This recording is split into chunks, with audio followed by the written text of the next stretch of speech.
Hey, what's going on? Welcome to No Filter, a Nintendo podcast. I'm your host, Wizrad, and this is episode 8, being recorded on January 16th, 2018. How's it going, everybody? Hope you guys are all having a fantastic week. I've been having a good week so far, and I really want to kind of bring up a little something here as an update first before we get heading into the news. I'm now actively pursuing to get some guests on the podcast. I know a few of you have been bringing this up. I know in my intro video for the podcast, I did want to bring up that hey, I'm looking to get some, get some guests on here and get some other opinions on here. So if you guys are, if anyone's interested in guesting on the podcast, who has interesting conversation, who feel like they have some good input they can bring in on Nintendo news or just gaming news in general, please let me know. If there's someone else that you want to have featured on the podcast, let me know as well. I'll be reaching out to everybody in the coming weeks. And yeah, hopefully 2018, we can have quite a few guests joining the podcast. We'll see where that takes us, but I hope you guys are excited. To get started off with the news segment, I want to talk about the Nintendo Direct Mini backlash, I guess you could say. In fact, all my thoughts and impressions on the Direct will be at the end of this podcast, so if you guys want to look forward to that for any more in-depth opinions on it. But right now, I'm sure a lot of you guys have heard, a lot of people hyped it up quite a bit, So the Nintendo Direct, apparently, everyone's moved on from that and everyone's looking forward to the potential new Direct coming very, very soon. So I don't know if you guys have seen it, but there's a spreadsheet that was going around showing all the dates for previous Nintendo Directs, showing that a lot of the mini Directs or single game focused Directs would have a much larger Direct following over the, within, I believe, 20 days. So, again, everyone's going crazy with the anticipation and the hype and all this kind of crap. And you know what? Settle down, people. Settle down a little bit. I think we really need to calm it down a little bit here because we don't want to kind of bring it up to anything crazy expectations like a lot of people did beforehand, and I probably helped out with that. So, I don't know. When I was looking at the spreadsheet, I wasn't really seeing. I don't see that happening in a January like this. I don't think any of the other ones were around this time as well. They showed a lot of their cards over they showed it for like the next 3-4 months. A lot of the games that are coming out, and they didn't even show all of them there. So I feel like, they have quite a bit of games coming out here. What I could see possibly is a single Direct that's focused on a game like Fire Emblem. I feel like they'll have another announcement at E3, for example, of a bigger game, and they don't want to have that take away from a Fire Emblem reveal or something like that. Plus, I do think Fire Emblem will be a holiday release in 2018. So I feel like the next Direct we see would likely be a Fire Emblem Direct. A full 15-20 minutes maybe, all about Fire Emblem on Switch.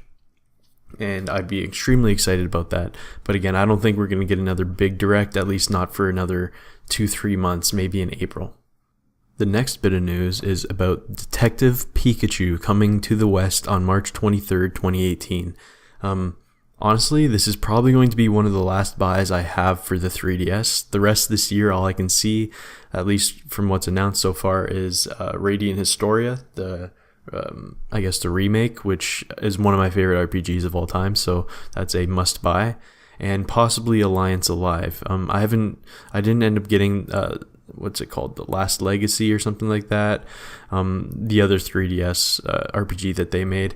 I didn't end up buying that, but Alliance Alive does look pretty decent, and so I'll see how that goes. But with the whole Switch kind of pushing me away from buying 3DS games, that one might be a little bit tough. But back to Detective Pikachu. The trailer, it looked really good, not gonna lie. The voice actor is great for Pikachu. It's weird to think, Pikachu voice acted and it's like a low voice like everyone anticipated. There's all the talk about having it being Danny DeVito, which again, I think would have been great as well. I don't think Danny DeVito really wants to go into that or anything anymore. I feel like he's complacent with his Always Sunny show and stuff like that. I don't think he really needs to do much else. It's interesting because they have this really good voice for this Pikachu here, and then now they have, what's his name, Ryan Reynolds voicing him in the movie, which is going to be very interesting as well. But honestly, the game looks pretty good to me. I love the mix. I love these type of games too. You guys know I'm a huge fan of Ace Attorney and Professor Layton games and stuff like that. So if this captures any of that charm, but in the Pokemon universe, I think this could be a big win here. So I'm really looking forward to it, and I'm not even the biggest Pokemon person. So yeah, that's exciting. Another thing is new amiibo. So this is apparently a very large amiibo, like like the size of your palm or something like that. So hey, they're going to sell a whole bunch of them, I guess. And hey, another amiibo that's coming out. Again, they're not really putting a lot of emphasis on amiibos, which I think is very smart on Nintendo's part. I think they're doing really well with this stuff. So keep what you're doing with the amiibos. Nintendo, release them, I say. Keep bringing them out, because there are some that I might still want to pick up. Although the craze is definitely dying down. But yeah, still bring them up, but don't emphasize so much on the amiibos. I don't think anyone really cares about it that much. People are hunting for games right now. They don't care about accessories like this. So, next bit of news and final bit of news I want to talk about today, because I have a lot of other stuff to go over, is the Scribblenauts Showdown announcement. So yes, a new Scribblenauts game is coming to the PS4, Xbox One, and Nintendo Switch, of course. So apparently it's going to be a normal new Scribblenauts game, have its single player modes and all that stuff, but it's also, I think the main focus is it being a 4-player party game as well, which I think is a fantastic idea. With the rise of these party games recently, with games like Jackbox Party Pack and all that stuff, I feel like a party game where you're coming up with ideas in your own mind that actually materialize on the screen. I think this is going to be a fantastic game. Honestly, this is super, super smart by, I believe it's still Fifth Cell that are making these games. And yeah, honestly, like this, I'm definitely picking this game up. Just seeing how they're kind of going about this party mode here, where it's like a rock, paper, scissors duel. I'm sure they have many other modes coming out. The possibilities are literally endless with Scribblenauts, and this is a fantastic idea, and I'm super excited for it. It's going to be perfect as a party game. But yeah, that's it for the news. I want to get into my impressions now.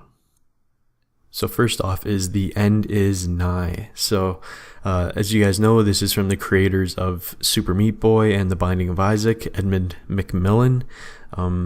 It's very much in the vein. It's like a spiritual successor to Super Meat Boy.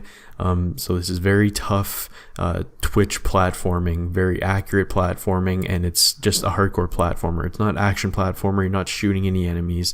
It's all about the platforming, and I love games like this where it's almost mindless in the fact that you can just sit down and play and not have to worry about too many other things other than what's going on screen. However, it is definitely very difficult, and you can't just veg and play it. This is a very difficult game. I love these type of platformers, and this one started off a little bit slow, but it really picked up, and I absolutely loved playing this game. It was fantastic. So I only beat the alternative ending. I did not collect every single tumor. So basically, yeah, what you're doing, you're going through the levels. You're basically just going through the levels. And there's a special tumor in each level. It's just basically an extra bit of challenge to that level. So you can beat it without collecting it. But if you collect it, the more you collect, that's how you get more of a true ending at the end. So I didn't get that. I collected, I think, like 200 plus, a little over 200 tumors. But yeah, so when you get to the end, you need a whole bunch of them to do something to go to the other endings, the final true endings. So, I have so many other games to play right now. I didn't feel like going back over every single level that I completed to find all these other tumors. So I didn't end up doing that, but I did absolutely love the game. I played through, the majority of it. And, yeah, comparing to Super Meat Boy, it's a little bit slower, which I do appreciate, but it's also more precise as well. So Super Meat Boy, where you did have a lot of kind of give in how floaty the jumps were and how much space you had in between elements, this is a lot more precise and accurate, I guess you can say. So it's a little bit different in that way. You can't wall jump, but there are things that you hang off of on walls that you then jump off of. It's different enough, but it is still that core hardcore platforming that made Super Meat Boy one of the best indie games ever made. I did get the physical edition, which comes with a squishy Ash. Ash is the character. It's basically just a small ball about the size of your thumb that's in the game case, so it's kind of cool, whatever. But then it also comes with a manual, which again is so cool to see, and I love the size of the manuals in these Switch games, and I don't know if you guys have seen some of the Switch carts with the manual holder. It's right above where in a regular Switch game they have the game card, is right above there. So it's, about half the size of the actual Switch game case, and they're so, they're so cute. It's so cool to have these little manuals like this in full color. It was really great to see. So my thoughts about And Is Nigh. Really love the game. I think everyone should pick it up. Maybe not physical. I think physical, it was a little bit too expensive. I think it was $35 or something in Canada, which is kind of crazy. Whereas I think you can get it for $14.99, I think, digital. So I'd highly suggest that for anyone who likes good, tough platforming. The next game I wanted to get into here, which has been taking over my life over the last week, Persona 5. So I have over 50 hours already in this game. Over 50 hours, people. I've been playing this game almost nonstop. Social life, 0. Any other bit of life, 0. Healthy food, 0. Working out, 0. All Persona 5. Fantastic. I adore this game. Right now, I'm on the 4th dungeon. I'm absolutely in love with it. It's just super addicting. I've been up till like 2 a.m. every night playing it. If maybe even later than that. I think yesterday I was up till almost 4 a.m. playing it. It was crazy. The characters, they're fantastic. If you guys know Persona games, they always emphasize on really well written characters you actually care about, and I think these might be the best out of all of them so far. I absolutely love the setting and the concept of this Persona game and how this is kind of bringing it together. Again, for those who know Persona games, they're all a little bit different, but they all kind of center around the same kind of shadow base and like about people being true to themselves. And how this one is, it's about thieves. I don't want to spoil anything really for anybody, even if it's not spoilers, story driven exactly. But everyone should be playing this game. But again, it's based around thieves and how you steal people's hearts in this game. Whereas other games would be a little different. This is something special here, and I just love this concept. It's much better than 4. The combat is pretty good in this game. I do think they've really improved on quite a bit here, at least from the previous Persona games. I'm having a hard time deciding if this is my favorite battle system in a Shin Megami Tensei game, but I think the best one is still from Shin Megami Tensei Apocalypse on 3DS.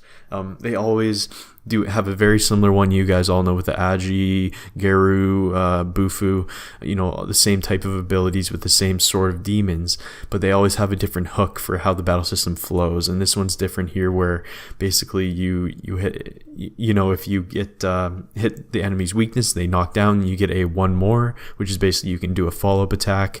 Then your the other characters have a play off of that, where say you could do a baton pass, or you then pass that turn over to someone else. Then if they hit another weakness, then basically if all the weaknesses are hit, everyone's knocked down on the enemy's side, then you can do an all-out attack, or then you can then negotiate for more money, items, or recruiting demons onto your side. The Shin Megami Tensei games all have some very similar kind of base core battle system, but that little bit of a switch here is pretty interesting. It's one of my favorites for sure. They've definitely listened to criticisms of past battle systems and try to make this flow as nice as well as possible. And I think they've done an admirable job. It seems like the whole game really is just kind of a love letter to Persona fans. They've definitely listened to any issues they had. They've observed. They've addressed almost all the issues I can really think of in 3 and 4. Which is really, really something special here. You don't often see this. For some reason, you don't see this with a lot of developers, where they're actually fully listening to what the fan base is saying, what they want, what they didn't like.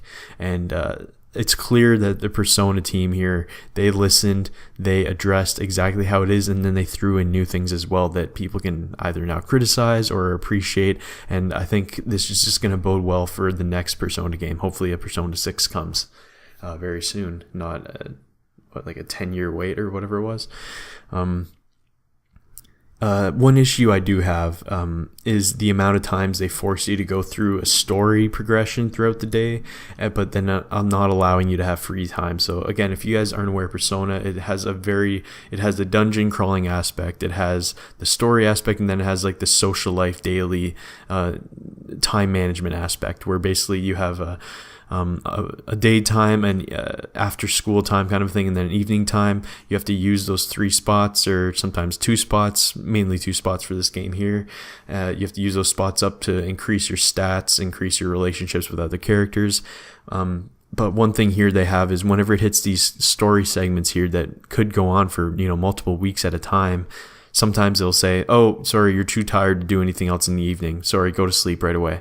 Just skip this. And that is really annoying when you get into the flow of the game and you really want to upgrade all your stats and stuff like that. And, you meet new people and increase your relationships with them and stuff like that. Then you hit like a rough patch of like 2 weeks where it's basically, oh, no, sorry, you can't do anything. You were just, you went to Mementos, you went dungeon crawling today, you can't do this. Or, oh no, you met with this guy in the morning, you're a little tired, just go to sleep instead of doing anything and waste. It's a little annoying getting, because you're so free for your choices throughout the game usually. But then every so often when it hits these spots here, it's really kind of frustrating to think like, hey, I had so much freedom before, but now you're taking it away from me just because I had coffee with this person in the morning, or because I'm anticipating what's going to happen tomorrow. I don't know. Some that's really kind of annoying, and I feel like either they give you like some other little task that you can do around that time, or they just say, you know what, you're free in the evening now, you only spent time during the day, do whatever you want, then you can get ready for tomorrow. I don't know. So yeah, that's one thing I feel like is probably a well-known criticism, I imagine, for Persona. I haven't read any reviews of it yet. I want to have my full own opinion.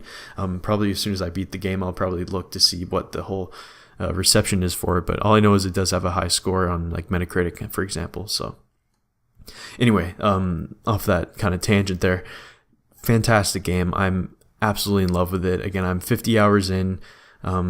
4th dungeon, and I can see myself putting in at least another 50 hours into the game, and I'm almost debating on if I want to play through the game again. Knowing Persona games, they do egg you on to really play through the game multiple times, and man, who knows, maybe I want to platinum this game, I don't know. It's so good, guys, it really is. Again, another game, much like Nier Automata that I discussed last week, another game that if I played in 2017 would undoubtedly be in my top 10 list. I'm in gaming bliss right now, guys. I'm playing all these games because I didn't have a PS4 last year.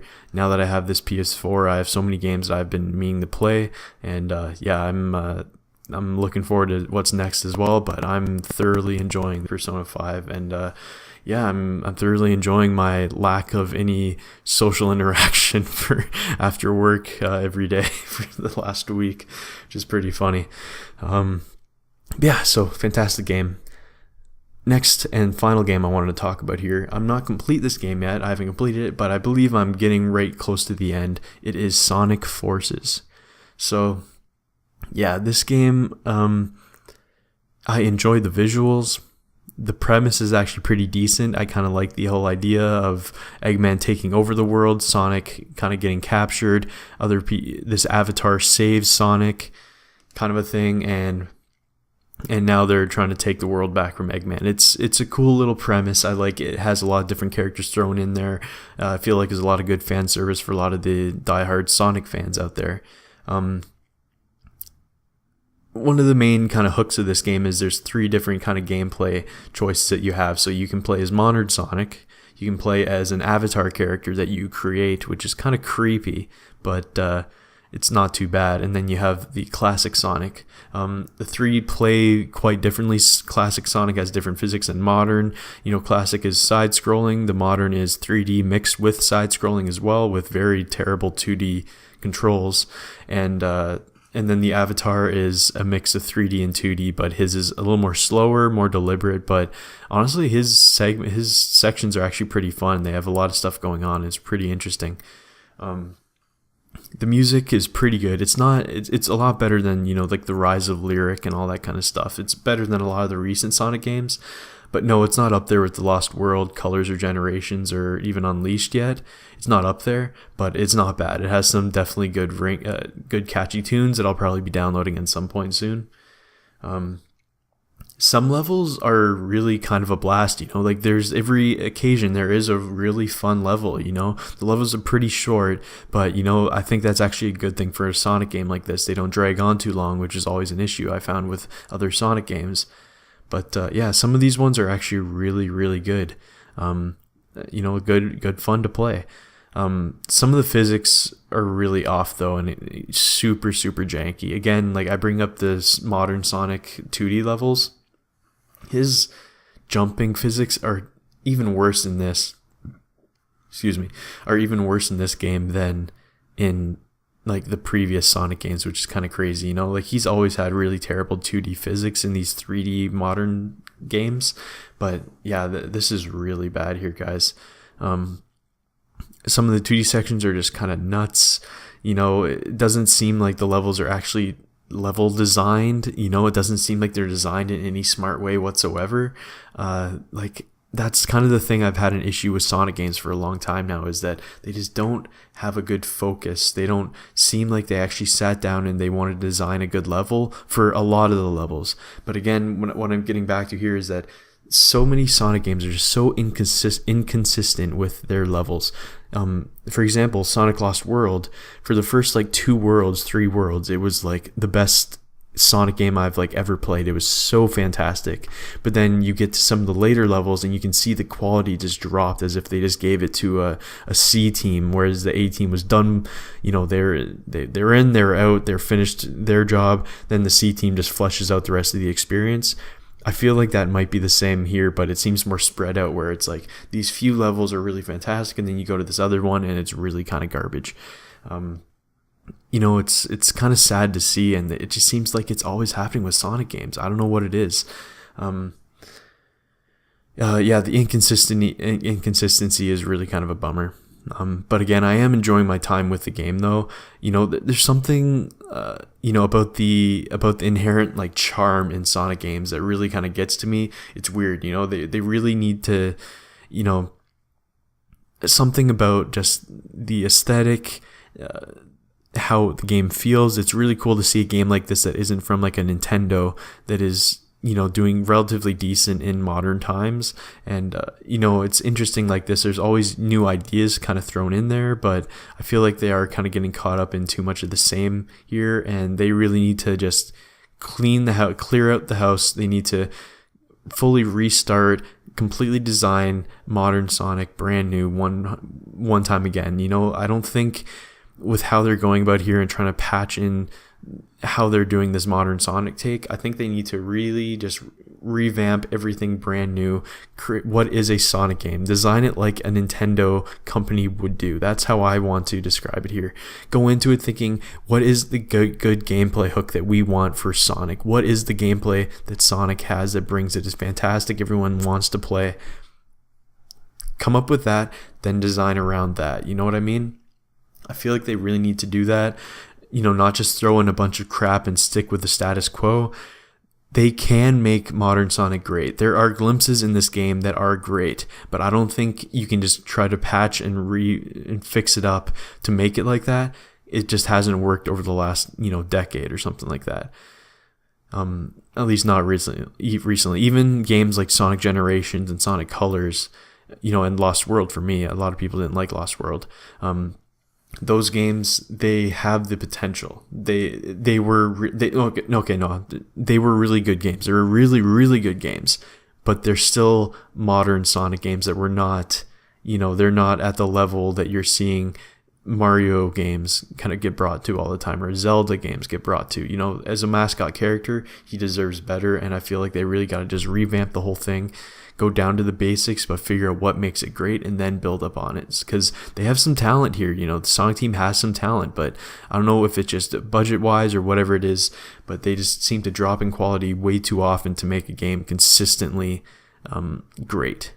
So, one other thing I did want to bring up, discussing on my Twitter, at Wizrad, if anyone want to follow me there. I really liked Sonic Lost World, mainly because they fully developed a brand new style of Sonic. It worked, in my opinion, really well for the most part, other than, again, for those couple worlds at the end there where the quality kind of dropped down a little bit. but they really made it their own. They made Sonic fast but slow enough that you could actually control him, move in 3D space, have actually well designed levels. Like you can see that the level design is there's intent, and that is something special that they did, which was very similar to something Nintendo would do, which I feel like needs to happen for Sonic to be anything better than just a mediocre, disappointing kind of experience like it has been for the last little while for a lot of people. So anyway, those are my thoughts on Sonic Forces, The End Is Nigh, and Persona 5. Now for the next segment, we're going to get into hot matches.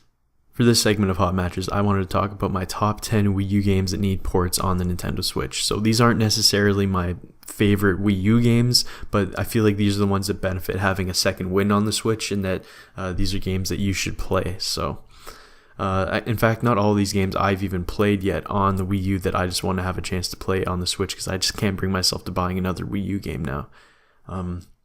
First, I want to talk about 4 that didn't make the list. Number 1 is Affordable Space Adventures. So this is an indie game that incorporated the use of the gamepad along with 2 separate controllers. One of the best indie games I've ever played, and co-op games I've ever played. And, sadly, I feel like with the asymmetrical gameplay of the gamepad and the screen on the TV, I don't think this is a game that can be ported, and it's going to have to stay with the Wii U, but it really is a gem that I feel like everyone should give a go. Other games, Star Fox Zero. I feel like, the game itself was good enough. A lot of people can't get used to new, interesting control schemes. So a lot of people didn't give it the chance it deserves. So if this did have the possibility of coming over with, just typical, maybe just motion control, moving with the gyro for the Joy-Con or something, it would maybe be great, but I don't think this is going to work here with Star Fox Zero, so that didn't make the list. Smash Bros. As well.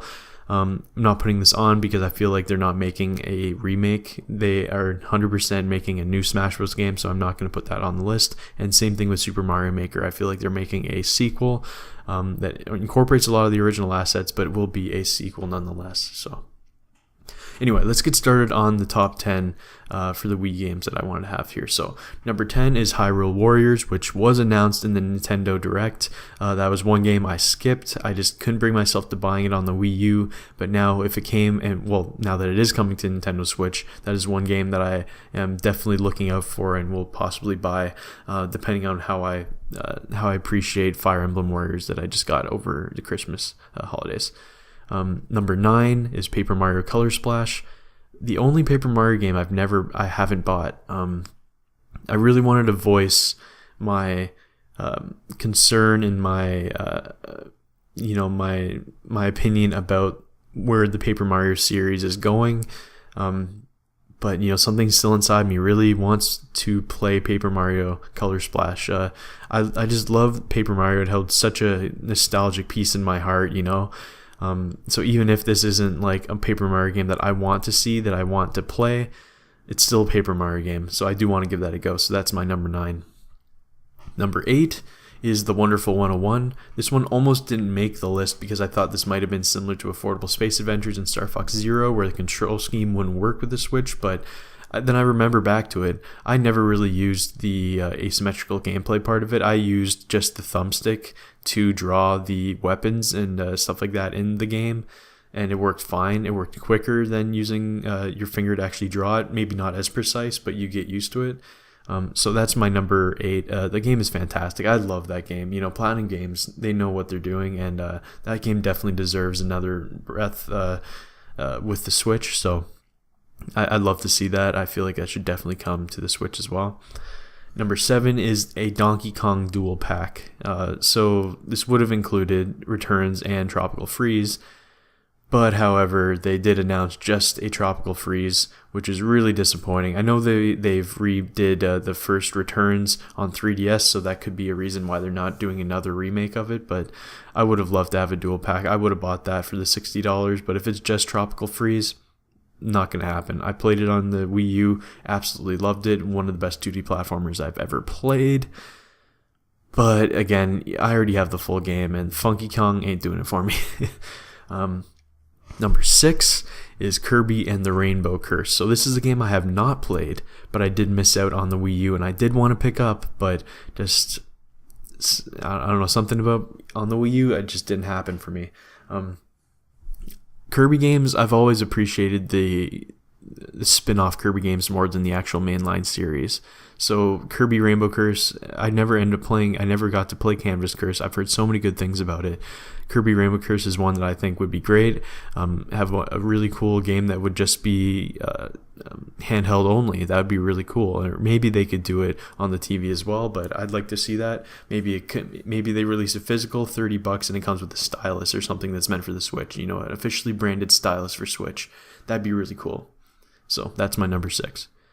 Number 5, Super Mario 3D World and 3D Land Pack. Either that or a Super Mario 3D World and Captain Toad Treasure Tracker Pack. Now that I think about it, that might be even more likely. But hey, maybe what if it's a 3-pack of all 3 of those games? That would be huge. Never going to happen with Nintendo, but yeah, that would be fantastic, guys. 3D World and a Captain Toad Treasure Tracker Pack. 3D World's a fantastic 3D platformer, and I feel like after Odyssey, with how open the game was, I feel like a lot of people are probably missing some of the more confined, highly designed platforming challenges that 3D World would bring up. So I feel like that would be one game that could definitely do a big dent for, say, if they're trying to fill up their library, maybe in the holidays or something like that this year. Or maybe 2019. But I feel like that would be one game that would be huge. And Captain Toad Treasure Tracker was fantastic. I love that game. And, with 3D World, including some of those Captain Toad levels, I feel like that would be a great pack to have. So that's my number 5. Number 4 is Bayonetta 1 and 2. So you guys have seen that, yes, that was already announced at the Game Awards. I believe that's coming out in February, if I remember correctly. I believe that's in February, which is really cool. I hear there is a steel case coming out for it, and I decided I'm going to start a collection of all the Switch steel case games, which I absolutely fell in love with the steel case on that Xenoblade Chronicles 2, so I'm definitely getting the steel case for Bayonetta 1 and 2 as well. If it was just the games with the steel case, I might not pick it up because I did have the whole game on Wii U, but the games are fantastic as well, and I almost have a full collection of Platinum games, which is kind of going on as well, so I feel like that might have to be a purchase for me. Anyway, number 3, Tokyo Mirage Sessions Sharp FE. So this game really just saddens me because so many people skipped out on the game just because for some reason they thought it looked too waifu or whatever, weeaboo to them when they thought it was more Fire Emblem. It had quite a bit of Fire Emblem kind of thrown in there, but it was a Shin Megami Tensei game first and foremost, and it was a really good RPG like they almost always are for Shin Megami Tensei games. And if you like Persona games, which so many of you guys like them, do not skip out on this game. I don't get people here. I don't know how Persona gets such a big fan base, but then these fans do not go into any other game out there. Tokyo Mirage Sessions is right up there for the Persona players. It might not be quite as good as, say, Persona 5 like I'm playing right now, but man, is it up there. This game deserves more sales, it deserves more attention, and I feel like that wouldn't be that hard of a port to do, so I feel like that is a huge one I feel like should be getting released on the Switch. Plus, it being an RPG like that on a handheld, that'd be amazing. Number 2 is Pikmin 3. So, Pikmin 3 is probably it's likely in my top 5 games for the Wii U. It's fantastic. It is the best Pikmin game by far. And with Pikmin 4 possibly coming out, I feel like releasing Pikmin 3 to kind of steady the waters a little bit before Pikmin 4 comes out, I feel like that'd be fantastic. Maybe they test out a new sort of control method using the Joy-Cons. I feel like it'd be great. I'd love to see a Pikmin 3 remake on the Switch, or a re-release on the Switch. And number 1 is Xenoblade Chronicles X. Yes, so Xenoblade Chronicles 2, yes, it was just released on the Switch. I absolutely loved the game, no matter how many few flaws it did have. Xenoblade Chronicles X is still the king for the exploration, the king for the best start to a game in the Xenoblade series. So much of what Xenoblade Chronicles X did, it didn't actually carry over into Xenoblade Chronicles 2, which was a little bit a little bit different for me. I feel like Xenoblade Chronicles X took so many steps forward that, to be fair, probably were stepped back a little bit with Xenoblade Chronicles 2, probably to focus more on the story aspect. But Xenoblade Chronicles X, one of the best Wii U games for sure. The world is huge. The music is great. I love the concept and the idea of this sort of MMO RPG kind of a thing, but heavily more emphasized on the actual single player aspect. I feel like it was fantastic, and it was definitely overlooked by a lot of people. So this is something that I feel strongly for, and I feel like it should deserve a second chance. It sold pretty well on the Wii U as well, but it deserves a second breath here with the Switch, and that'd be a fantastic game to have. So anyway, thanks guys. I do want to know what you guys think are some Wii U games that you wish would be ported over to the Switch, whether you've played the games or not. I feel like a lot of these games here deserve some more sales and more recognition, and majority of them I would pay to buy twice again on the Switch. Not all of them, but some of them, yes, I would. So the next and final segment is going to be my thoughts about the Nintendo Direct Mini that was released and announced in the same day on Thursday of last week. So please enjoy that. Alright, so the Direct starts off with a banger, The World Ends With You Final Remix, and that's going to be available this year. That's all they gave it, but I can imagine this is going to be a pretty early release. I don't think this is going to take much effort to actually port over. I know that they have this extra story content in there now, which is really cool, but the game's on iOS and Android devices. I think it's like maybe $20 or something like that, maybe 15. So if this releases for like a full retail price, fuck you, Square Enix. I mean, I love this game. It's one of my favorite games of all time, but come on, like, give us some fucking slack here. There's no way this should be a full price game, especially if it's getting ported from iOS and Android devices that already has it for probably really cheap. So the next is Pokken Tournament Deluxe Battle Pack. So this has 2 waves. I think Nintendo likes to do this with their DLC now, and it includes characters or Pokemon like Aegislash, Rayquaza, Mew, Blastoise. It looks like quite a bit of content for this game, and it's releasing in January and in March, so that's cool, but I have really no concern or care for Pokken, so that won't be a game for me. Next was Kirby Star Allies. That's releasing on March 16th, which is about what I was expecting for this game. I thought they'd try to make it early into spring, and that's what they did here, so it's really cool. I might get it. I've never been the biggest Kirby fan. I usually like the crazy kind of knockoffs that they do more than the actual mainstream or mainline games. But this might be something I'll pick up if I'm really starving for Switch releases or something, which I probably won't be. That might be a game I just pick up. Next is they just did a brief announcement saying the Kirby Battle Royale demo is out on Nintendo eShop for the 3DS, so I might be downloading that later today. Dragon Quest Builders demo was releasing today on the Switch, which is really cool. I'm definitely getting that demo to see what it's like. Next, they showed off Hyrule Warriors Definitive Edition. So this was a bit interesting here. So I have never played a Warriors game, and I really wanted to jump in with Hyrule Warriors. I just didn't want to buy it on the Wii U. So I waited. I ended up getting Fire Emblem Warriors for Switch on over Christmas, and I would have wanted to play Hyrule Warriors first because I have more care for the Legend of Zelda characters. So right now my predicament is that I'm going to be playing Fire Emblem Warriors. If I enjoy the game, then I will definitely be buying Hyrule Warriors Definitive Edition. That was the one I wanted to play most, but because it wasn't on Switch, here we are now. It is released on Switch, and I guess it includes all the 3DS content and the Wii U content. I think they said something about it like before launch or something like that, or before purchase or something like that. So I don't think it's all the DLC. I think it's all the characters and all the stuff that was released for free. But I feel like they did have paid DLC after that isn't going to be included here or something like that. So we'll see. Maybe I heard that wrong, but that's coming out in spring 2018. Very cool. Mario Tennis Aces. So this was a big one for me. So this is a new Mario Tennis game, obviously, and the last one they had, Ultra Smash on Wii U, just seemed like a big phone-in, cash-in, horrible, no effort put into it kind of a game. This one seems pretty good. It was interesting when they zoomed in on the Mario's faces. It looked like really low resolution kind of a thing. I was a little like taken aback, but then when you actually got into the game thing, this looked smooth. It looked nice. It looked full. And apparently it has a story mode, and it has unique aspects and a new approach to the Mario Tennis game. So I'm hopeful for this. It seems like they're actually putting effort into this now. I want to see who the developer is. I swear they got to do good with Mario Tennis. Mario Tennis was one of my favorite games on the N64. Loved it on GameCube.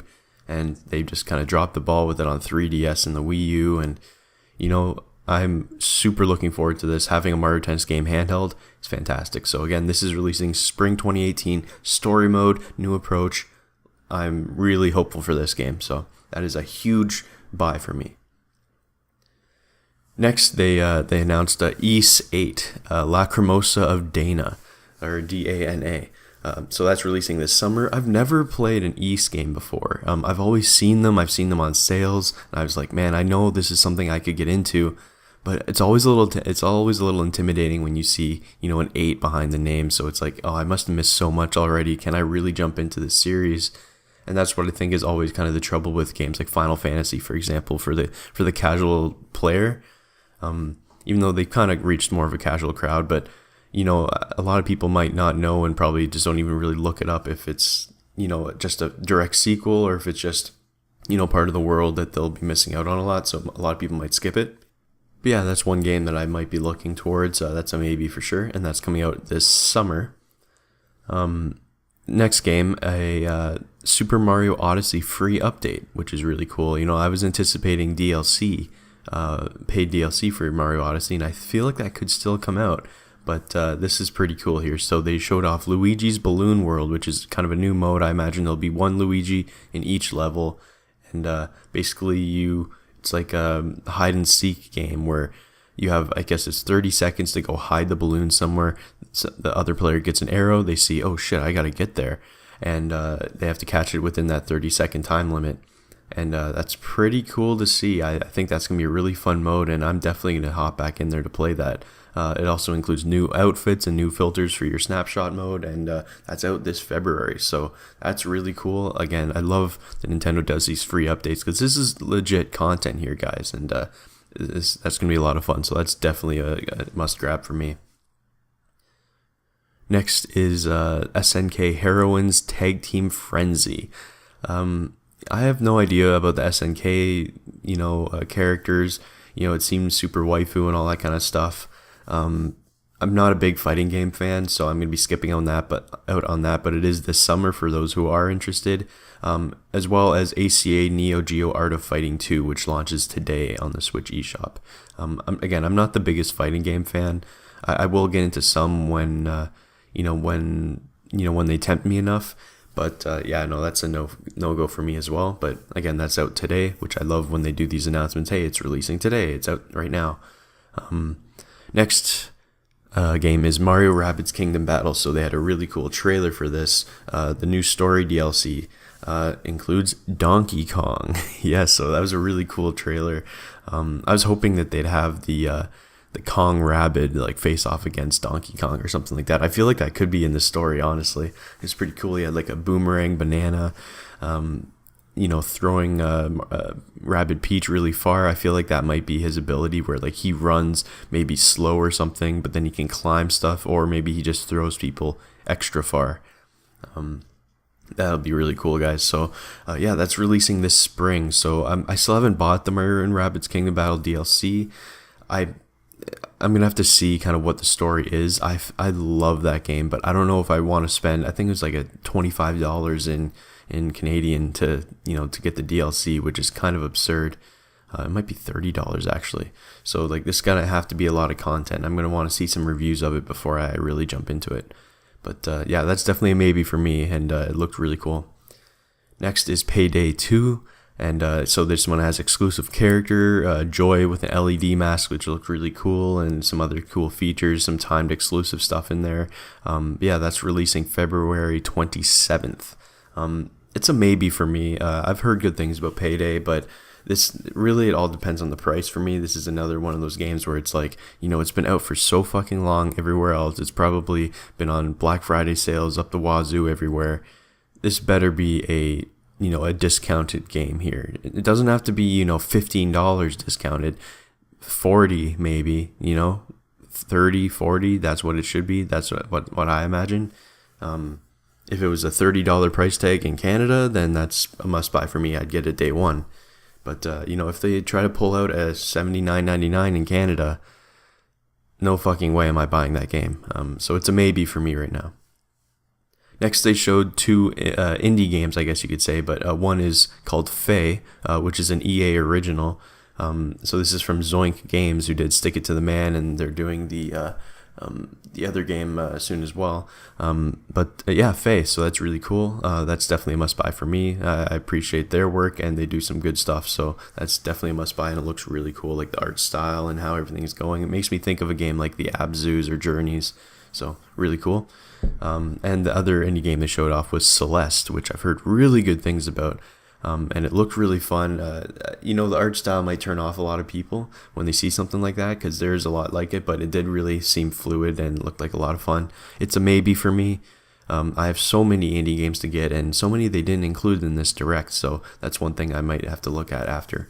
Donkey Kong Country Tropical Freeze. So this includes Funky Kong. He's on a snowboard or a surfboard, sorry, and he's, he can jump on spikes and stuff like that, and he can spin in the air. May 4th, so that's cool. I don't think I'm going to be jumping in on this again. If it was a dual pack with the first and this Tropical Freeze, then maybe I might jump into it, but I absolutely love the game on Wii U. Anyone who hasn't played it should definitely buy it, but I already bought it. I'm not really interested in these characters that kind of make it easier for you to go through. I love just going through normally as Donkey Kong or Diddy Kong. Yeah, guys, if you missed out on this game, go buy it. It is something special. And the last announcement they had was Dark Souls Remastered, which was releasing on May 25th, which I believe is the latest date that they announced here. But the trailer was really cool. Like the whole fire, the campfire thing is always pretty cool in Dark Souls. It's interesting. I've only ever played Dark Souls 2. I absolutely loved it. I could not beat it though. I think just other kind of games kind of came up, and maybe I got stuck at a point that I was like, what? I had my good 20 hours in this. I'm good. It's I kind of want to know more. Like, this is just the first Dark Souls, and it's remastered. Like a game that's probably 6+ years old. I don't know what to think about this. So this is a maybe for me. I do love Dark Souls, and if this was on sale or something for $30, then yeah, I'd be buying this for sure. To be able to play this on the go, again, guys, we can't understate how great it is to play these games on the go. Having a PS4 now and really getting into all these games, it makes me, I'm spoiled with the Switch for having everything on the go. So don't undersell games being on the go. That is a big selling point, but I don't know, something about that might not work out well with me. But anyways, guys, that's all the announcements for this Nintendo Direct Mini. Overall, I kind of wonder why do they do the mini directs, especially when they've been kind of, even though it was manufactured elsewhere by other people, they kind of fed the hype a little bit with the, the Chibi Robo on Flame and the Nintendo New York doing the hot dog guy, they kind of fanned the flames a little bit. But, they have so many more games they could be showing off here. And especially in a format like this, they could have easily done a good full 25 minutes, maybe even more, really. But you know what? I get it. 25 minutes is a lot if you're just doing hot takes like this constantly. But, they could have shown even a lot more, and seeing how much hype there was with this, I feel like even just showing more content would have been great. They still had a lot, guys. There's like 20 announcements almost in 14 minutes. So like, they were pumping these out, and there's quite a bit there. But yeah, they could have done more. They knew there was a lot of hype going into it, and there's definitely some good stuff here. Definitely not any crazy bangers, but there's a good handful of games I'm definitely buying. Quite a few that I'm going to be definitely looking into. And I love that the latest game they showed off was in May, whereas most was spring or January to March. It's pretty crazy. That's quite a bit of stuff coming out in spring of this year. It's pretty good so far, and they're leaving a lot for the end of the year as well. So I think they're really trying to fill out this year. They realize they're coming off of a really packed 2017. Maybe slow down on the big bangers for early this year. And they're saving the games like the Yoshis and the Fire Emblems, and if they have an Animal Crossing or whatever else they have coming out, they have quite a bit they can still release, and it's interesting for that. So overall though, it wasn't really a good feeling being let down by a thing from Nintendo again, kind of a thing, because all through 2017 it was constant surprise and good news, and I was never let down, something I was frequently with the Wii U days.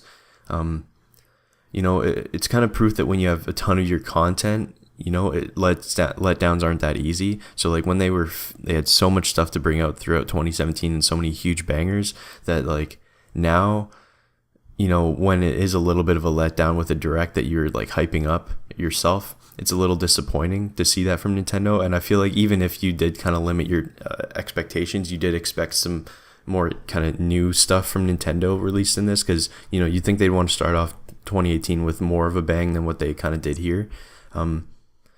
So that's one thing. Another thing is just it's kind of remake time. I get it, and I'm frankly kind of surprised there aren't more Wii U remakes already. I would have thought they'd have like a Wonderful 101 or Mario Maker, all this kind of stuff kind of released there already, because the Wii U has quite a few really great games to come out, and there's nothing. I'm surprised there aren't even more. But there are quite a few remakes here, so it kind of limits the hype that you have here. Really, almost everything is a remake as far as like new announcements, right? There's remasters, there's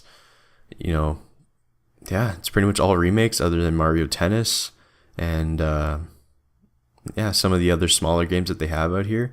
A lot of it is remakes, and that's just kind of how it is. That and DLC for existing games. So, I don't have a problem with it, but I know that some people might. So that's one thing. And just to kind of go over this again, it's kind of upsetting seeing a game like Dark Souls Remastered.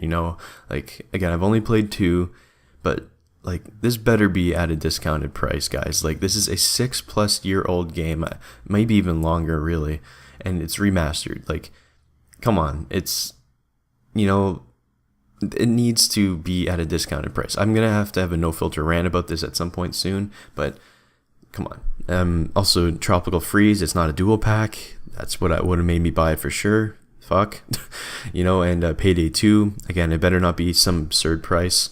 And I will be doing, I'm going to be doing a rant about this at some point soon about, the ports and stuff. It'll be a little bit different than what you guys think it's going to be, though, because I don't have an issue with the ports themselves, but we'll get into that another time. And with that, I want to thank you guys for watching. This has been No Filter, a Nintendo Podcast, episode 8, and I'll talk to you guys next time. Peace.